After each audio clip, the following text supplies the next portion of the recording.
Je suis à Raiko, chef-lieu de la province de Hainan, sur l'île tropicale la plus célèbre de Chine. Pendant des siècles, Raiko a été façonné par le commerce maritime et sa cuisine représente le meilleur de la générosité de l'île. C'est la ville de la noix de coco. Non seulement vous pouvez boire et manger ce fruit, pour votre plus grand plaisir, mais vous le trouvez également dans tout, du ragoût de poulet au riz, en passant bien sûr par les desserts. Commençons illico notre sortie gourmande.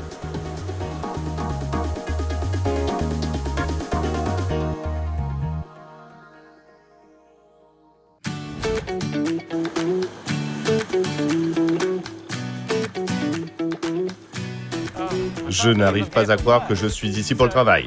L'île de Hainan est l'un des endroits les plus méridionaux de Chine. C'est aussi l'une des destinations de vacances les plus fréquentées du pays. La ville de Raiko a une histoire d'environ 1000 ans. C'était un maillon important de la route maritime de la soie. De nos jours, elle connaît un développement en tant que port de libre-échange dans l'espoir d'attirer des entreprises et des talents du monde entier. C'est le cas de mon amie architecte équatorienne qui va me faire visiter cette ville.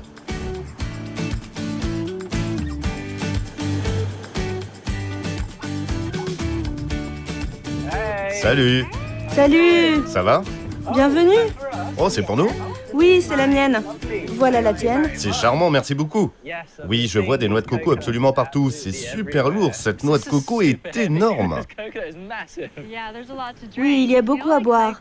Tu sais quoi, on appelle Raiko la ville des noix de coco. Mais en fait, elles ne sont pas originaires de Hainan. Il n'y en a pas toujours eu ici. La noix de coco est une graine et toutes ces couches protectrices l'ont aidée à flotter de l'Asie du Sud-Est jusqu'à Hainan. Toutes ces couches épaisses la prémunissent contre le pourrissement en mer. Comme elles y sont restées longtemps, elles avaient déjà commencé à germer. Et oui, en arrivant ici avec un si beau climat, elles étaient prêtes à germer. C'est logique, pas étonnant qu'il y ait autant d'eau à l'intérieur d'une noix de coco. C'est comme de l'autosuffisance, c'est vraiment cool. Que fait-on une fois qu'on a fini? On peut les ouvrir pour prendre la pulpe, voilà. Wow, merci. Oh, c'est croquant. Oui, je pense qu'elle change en fonction de l'âge de la noix de coco. Bien sûr, on peut l'ajouter à d'autres types de plats. D'accord. Alors on va goûter à des plats à base de noix de coco à Raiko. Oui, c'est la ville de la noix de coco après tout. C'est vrai.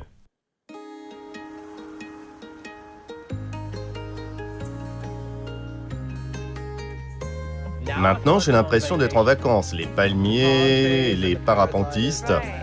Et la cuisine. Wow, quel service.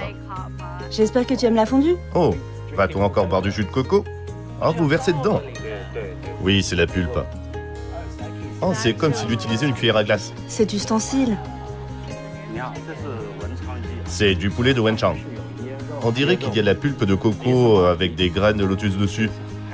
Ce sont des châtaignes d'eau. C'est du galangal en frais de Hainan. Voici du piment oiseau et du piment lanterne jaune. C'est le fameux piment lanterne jaune, notre sauce soja spéciale. Ce sont des limes de Hainan. À Hainan, vous ne verrez pas de vinaigre ordinaire sur la table. C'est notre vinaigre naturel, c'est aigre. Il en a parlé tout à l'heure. Oui, C'est épicé. c'est le piment le plus fort de toute la Chine. C'est bon, c'est épicé. Je goûte. Je t'en prie. C'est un peu épicé. Ça l'est, je le sens encore. C'est aussi savoureux. C'est un peu salé. C'est prêt. Génial. Bon appétit, merci. Wow, super, de la soupe. Oh, c'est recouvert d'une fine pellicule d'huile. Goûtons.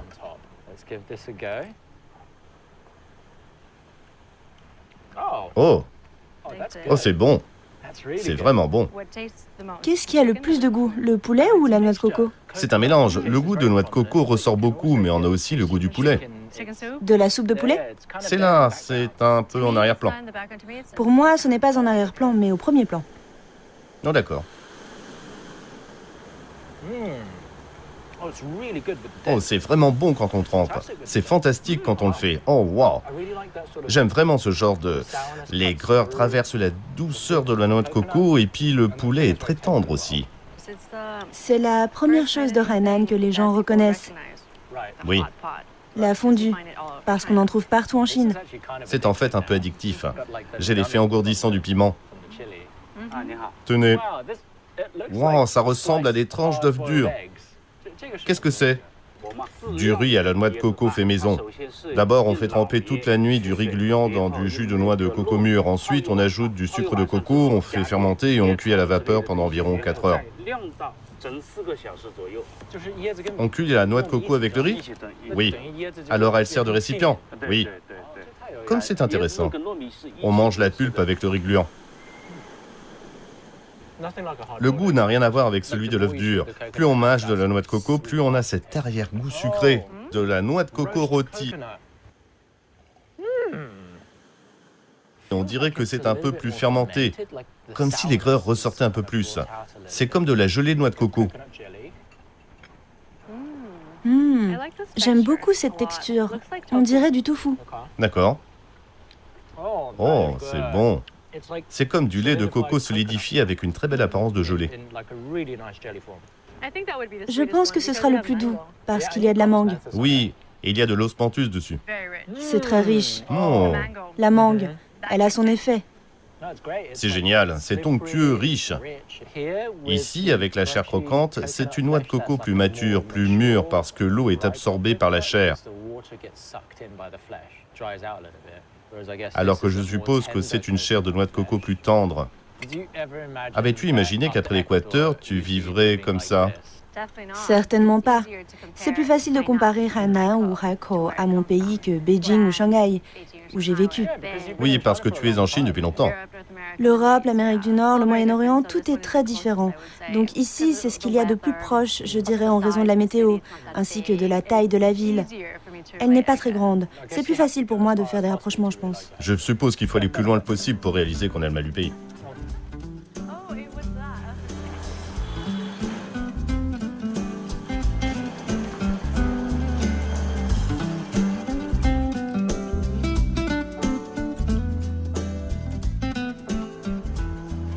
Tu sais, j'aime vraiment ça. Comment ça s'appelle, les arcades couvertes? Oh, les portiques. Les portiques, oui. C'est vraiment bien pour le climat tropical, surtout dans des endroits comme ça. Ça rafraîchit, non? Ça protège du soleil et de la pluie, je suppose. Oui, ces portiques sont faits pour ça, pour protéger les gens. C'est un espace intermédiaire entre l'intérieur et l'extérieur. C'est génial. On ne peut pas vraiment dire quelles sont les influences. Je veux dire, dans les décorations là-bas, est représentée une ancienne pièce de monnaie chinoise. Mais l'architecture a aussi l'air un peu coloniale. La raison pour laquelle on voit cette architecture ici, c'est que des hommes d'affaires chinois sont allés en Asie du Sud-Est, y ont fait fortune et sont revenus. Ils ont étalé leur richesse. Oui, ils ont construit leur maison pour montrer combien d'argent ils avaient. On ne le voit pas vraiment à la largeur, mais on le voit certainement à la profondeur. D'accord, il se passe beaucoup de choses à l'intérieur. On ne peut pas avoir un seul bâtiment avec des arcades couvertes parce qu'alors ce serait bizarre. Oui, Donc il faut que ce soit comme une série. une série de terrasses. Tout à fait.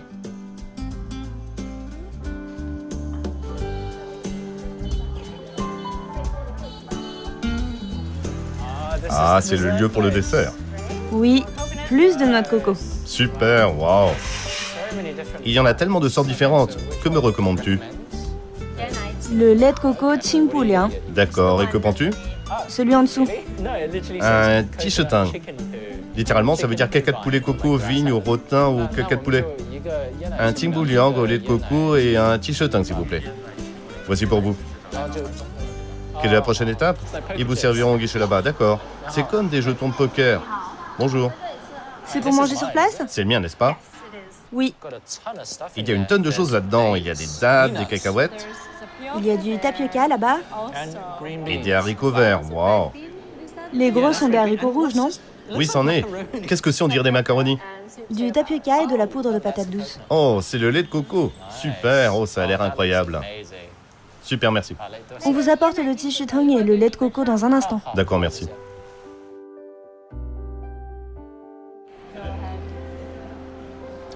Oh, c'est délicieux, c'est incroyable.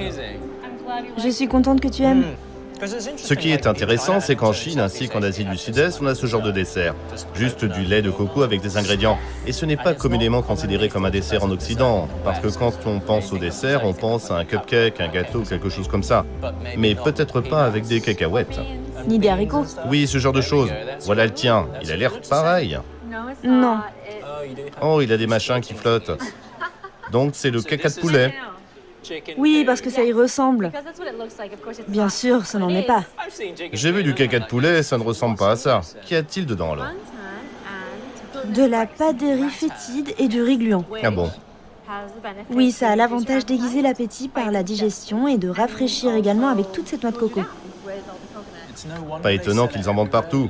On voit toujours des gens en manger dans la rue, c'est tellement bon. C'est bon! On a grandi en mangeant ça. Oh d'accord. C'est une collation typique de Hainan.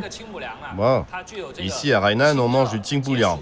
Pas seulement parce que c'est rafraîchissant et reconstituant, c'est aussi une collation de l'après-midi. Il fait chaud à Hainan, ça aide donc à supporter la chaleur estivale et satisfait quelque peu votre appétit. C'est une collation agréable. Alors c'est ce que font les gens du coin? Tout à fait.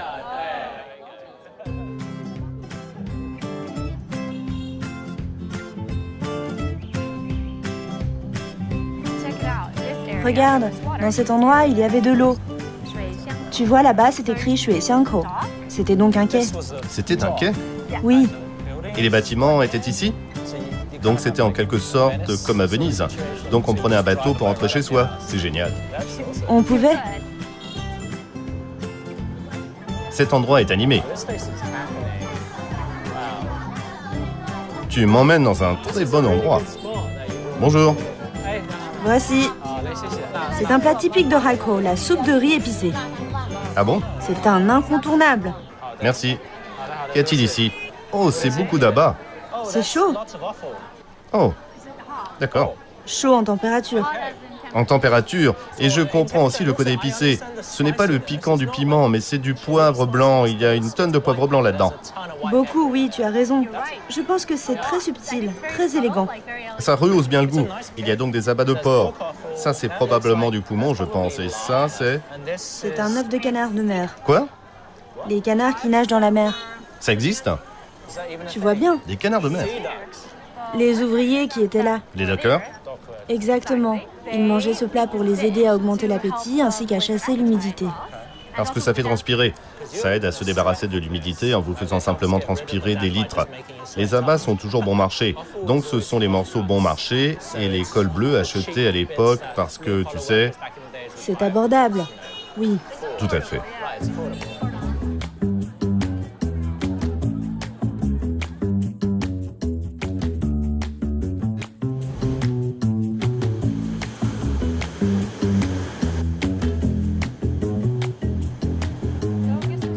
Devine qui est ici. Tommy, Oui, ça fait longtemps, je ne savais pas que Flo t'avait invité.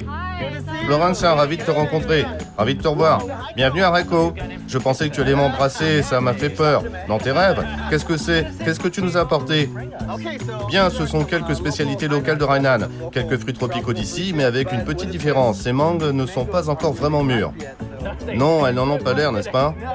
Tout à fait, tu sais, pour leur donner un peu plus de saveur, on trempe la chair dans du sel et un peu d'épices. Oh! C'est très... il faut que je rince ça. Oh, c'est très épicé. Ça se marie bien avec la vieille eau salée. Ah oui, c'est génial. C'est une bonne combinaison.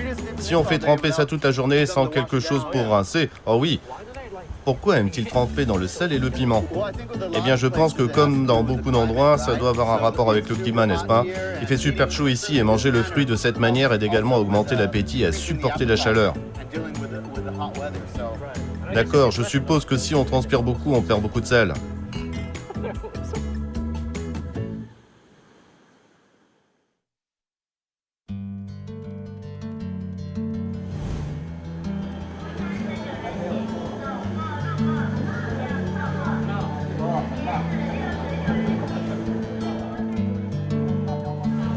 Bonjour, quelqu'un est assis ici?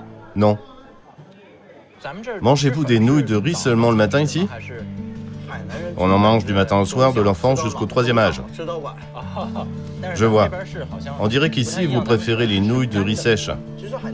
En fait, les nouilles de riz de Hainan sont servies marinées ou avec une soupe. Là, on en mange des marinées. Vous voyez ces cacahuètes, elles sont spécialement cuites pour les rendre croquantes. Oui, la texture est très agréable. Il y a beaucoup de choses dedans, je dois manger correctement. Il y a de la viande, des germes de haricots, des sortes de légumes en conserve, de cacahuètes. Goûtons. Oh, ça a l'air très lourd, mais c'est étonnamment léger. J'ai une belle petite bouchée aigre acidulée et la viande est sucrée. C'est intéressant, ça me va. Et c'est juste 11 yuan, soit environ 2 $. C'est une très bonne portion. Souvent, je pense que... Je suis tellement désolé d'être en retard, vraiment désolé. Bonjour, je n'arrive pas à croire que tu as trouvé cet endroit toi-même. Disons que j'ai vu qu'il y avait beaucoup de gens ici. Alors je me suis juste fié à mes yeux et mon nez. C'est la façon de procéder. Alors mon vieux, c'est comment? Savoureux. Vous mangez quoi? Des nouilles de riz, vous avez ajouté du piment? Oui. Il vit à Raiko depuis longtemps, il est pratiquement Hainanais. Mais les Hainanais ne mangent pas les nouilles de riz comme ça et ils trouvent un siège pour les manger tranquillement. Je pourrais en manger tous les matins. Oh, c'était bon, ça fait du bien. Tu as englouti ton bol. Tu es prêt? Je suis rassasié. Au revoir, on y va. À la prochaine.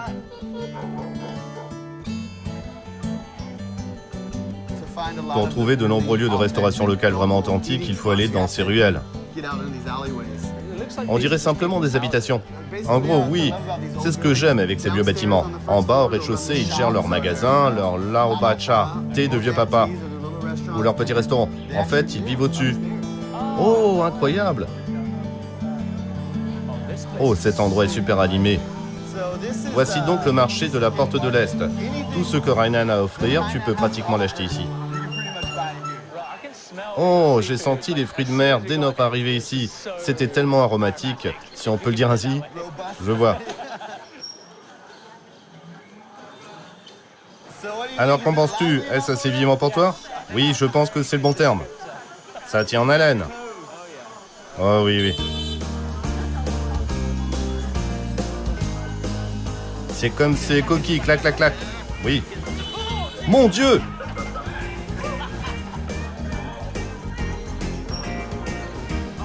Oh, qu'est-ce que c'est? Est-ce que ce sont... Oh, ils sont géniaux. Ceux-ci sont vraiment amusants à attraper. Oh mon Dieu! Quand tu sors à marée basse, on voit de petits trous dans le sable. D'accord? Tu mets du sel dedans, et d'une manière ou d'une autre, le sel les fait sortir. Tu n'as qu'à les attraper et les cueillir un par un.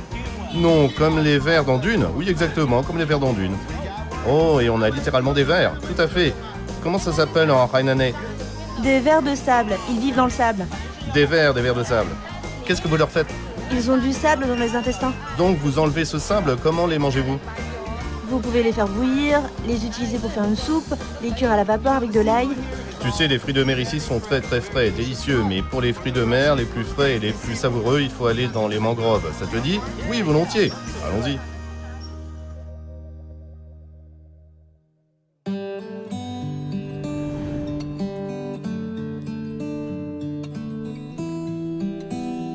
Il y a des bananes, des papayes, des goyaves. Qu'est-ce que c'est? C'est un truc bon. Je ne sais pas ce que c'est. Oh, regardez cette vue, j'adore. Je dois être honnête, je n'avais jamais vu de mangrove. C'est fou parce que les arbres ordinaires ne pourraient pas pousser dans l'eau de mer. Mais ici, ce n'est pas de l'eau de mer à proprement parler, n'est-ce pas? C'est comme une rivière. C'est vrai, il y a un fleuve qui coule. À marée haute, l'eau de mer remonte. Et on obtient ce genre de mélange d'eau salée et d'eau douce. C'est comme de l'eau saumâtre, oui. Ils sont une excellente protection contre les ondes de tempête. On est sujet au typhon ici à Hainan. J'ai remarqué. Donc ils sont si incroyables et utiles pour l'île et pour l'environnement grâce à l'écosystème qu'ils fournissent. Oui, toutes sortes d'animaux vivent ici.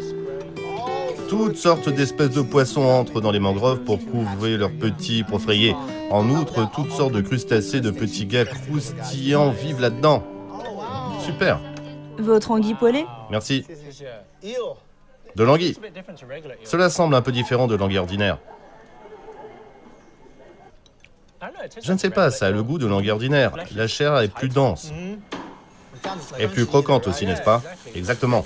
L'anguille ordinaire peut parfois être un peu gélatineuse.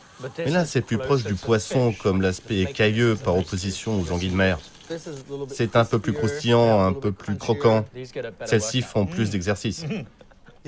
Oui, tu sais, tu as de la chance aujourd'hui parce qu'elles sont en fait très difficiles à trouver. Il faut d'abord attendre la marée basse, puis aller chercher leur petit terrier, leur petit trou dans le sol. Ensuite, on doit les déterrer. On ne peut pas les élever, elles sont sauvages. Donc il faut vraiment mettre la main à la pâte. Oui, absolument. Des palourdes au sang de la mangrove? Tu n'es pas peureux, n'est-ce pas? Pourquoi? Ce sont juste des palourdes, non? Ça pourrait faire penser à un plat d'Halloween, mais non, c'est un excellent plat local. Alors comment cuisinent-ils ces choses? On les fait bouillir, mais pas trop longtemps, sinon elles s'ouvrent et perdent toute leur saveur et leur jus. Donc on les ébouillante un bref instant. De cette façon, on peut vraiment garder toute la saveur dedans. Tiens, oh, ça saigne un peu. Oui.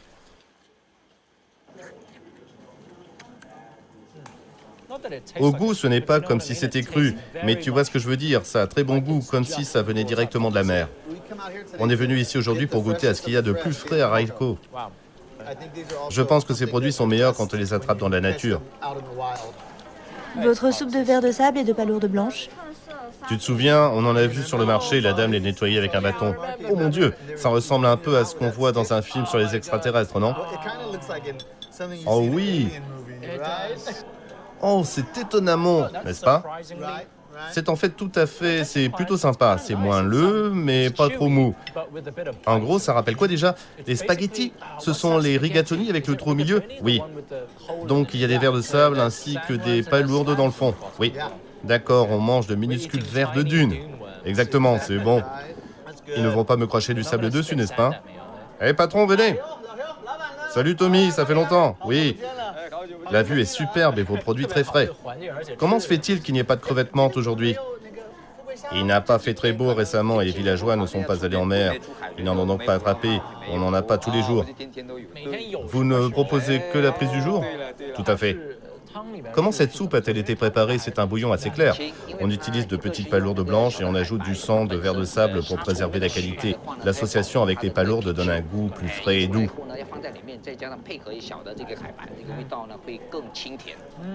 Oui. Bon appétit. Merci. Mange, tu n'en auras pas des comme ça à Beijing. C'est vrai. On dirait qu'il pleut moins. On va t'emmener sur un bateau. Oui? Tu es partant? Dans la mangrove? Oui. Oh, ce serait incroyable, oui.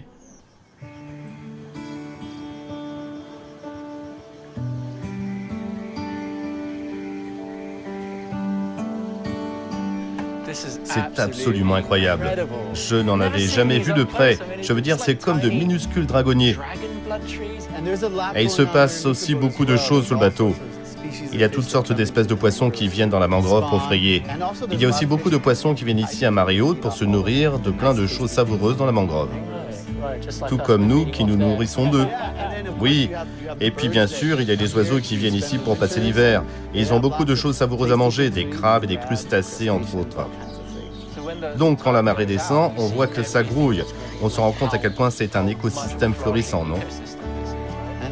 Et c'est aussi un endroit très paisible où aller. Ah oui, c'est sûr. Tu as parcouru toute la Chine et tu es allé en Asie du Sud-Est. Comment se fait-il que tu n'aies pas décidé de t'installer dans un endroit comme la Thaïlande ou le Vietnam? Je suis venu à Hainan parce que je pensais, oh, ça va être comme Los Angeles en termes de climat. La végétation ici est tellement plus exotique. On a la forêt tropicale, les chaînes de montagnes et tout est tellement luxuriant. Et tu sais, il y a des mangroves. Au cours des 12 dernières années à Hainan, j'ai vu tellement de développement incroyable dans l'île, avec le port de libre-échange. Ils font un excellent travail pour équilibrer nature et développement. Regarde ce qu'ils font ici, comme ces mangroves qui se sont étendues depuis que le port de libre-échange est en service. Toutes les 2 semaines, on découvre qu'ils construisent un nouveau pont ou une nouvelle ligne ferroviaire à grande vitesse. Il y a toutes ces choses passionnantes et nouvelles qui se passent. Et comment ne pas apprécier la cuisine locale?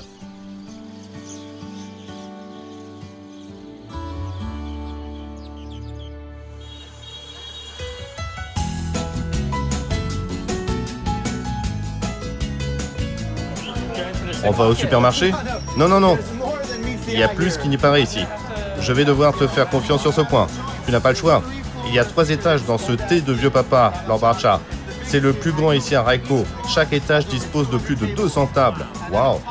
Et en plus de ça, ils ont une centaine de tables de fortune en bois qu'ils peuvent sortir quand il y a vraiment beaucoup de monde.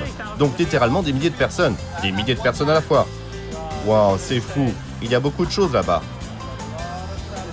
C'est délicieux. S'il vous plaît, on va prendre des rouleaux de nouilles de riz. Une portion de boulettes de viande au nostoc flagelliforme, c'est ça. Et une portion de petits pains au pendant. Ils ont l'air plutôt bons. Attention marchand. On a des pâtes de poulet. Il faut trouver une table. Je crains qu'on ait un peu trop commandé. On stimule l'économie locale. Je dois goûter ça. Je t'en prie, ne sois pas timide. Je vais essayer ça. Oui. C'est vraiment sympa. De la crevette, du maïs sucré, une sorte de craquelin à l'intérieur, encore de la noix de coco. Oui. C'est en fait la première phrase en chinois que j'ai apprise. Alors, que se passe-t-il ici? Tout est blanc. Dans le fond, il y a de la crème et du sucre, entre autres. Ensuite, c'est la partie délicate, parce que si tu remues trop, ça va devenir vraiment sucré. Oui, parce qu'on ajoutera de l'eau chaude plus tard. On peut le boire en 2 ou 3 fois, tu sais. On peut littéralement siroter une tasse de thé tout un après-midi en buvant comme ça. Oui, je le fais souvent. On voit beaucoup d'hommes. C'est pourquoi ça s'appelle un lao bar cha. Ils viennent ici tous les jours. Les femmes ici à Hainan ont une éthique de travail remarquable. Si tu regardes autour de toi, tu verras plein de serveuses. Et quand on fait des achats, des trucs comme ça, tu verras que les étals sont principalement tenus par des femmes. Je pense que c'est un rapport avec l'ancienne culture de la pêche. À l'époque, les hommes ici à Hainan partaient tous en mer pendant longtemps. Et pendant qu'ils étaient en mer, les femmes prenaient en charge l'entière responsabilité du ménage. Elles s'occupaient des enfants, géraient les affaires, tenaient les magasins. Donc cette éthique de travail est restée chez les femmes de Hainan. C'est le plus grand lao bao cha de Raiko. Tu peux lancer une pierre dans n'importe quelle direction, elle tombera dans un autre. Il y en a partout. Ils sont une partie intégrante du mode de vie ici, de la société locale. C'est pour ça qu'il y en a partout. C'est incroyable. Serre-toi. D'accord. Je t'en prie. Moitié-moitié? Oh, adieu mon régime. Oh, il y a de la noix de coco à l'intérieur, évidemment. Et tu as dit qu'il y a de l'épinard? Oui, le pain extérieur est à base d'épinards. Il y a des légumes verts dedans, ça va? Oui, mange tes légumes du jour. Oui. Oh. C'est génial. Je suppose que ce salon de thé est un peu comme une métaphore de la vie à Raiko, dans le sens où même un jour de la semaine, on ne se presse pas. Il y a toujours du temps pour le thé, qu'il pleuve, qu'il vente ou qu'il y ait un typhon. Je pense qu'on est souvent stressé et pris au piège dans une course effrénée pour progresser dans nos carrières, pour gagner plus d'argent. On ne réalise pas que parfois, tout ce qu'on a à faire, c'est de se calmer, de ralentir, d'attendre un peu. Ainsi, toutes les bonnes choses viendront à nous. Il faut juste rester calme, boire du thé et manger de la noix de coco. Tout ira pour le mieux.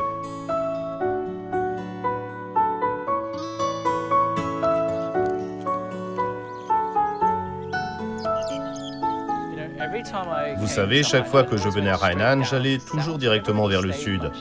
Je n'avais jamais vraiment séjourné à Raiko. Cette fois, j'ai vraiment découvert à quel point cette ville est charmante.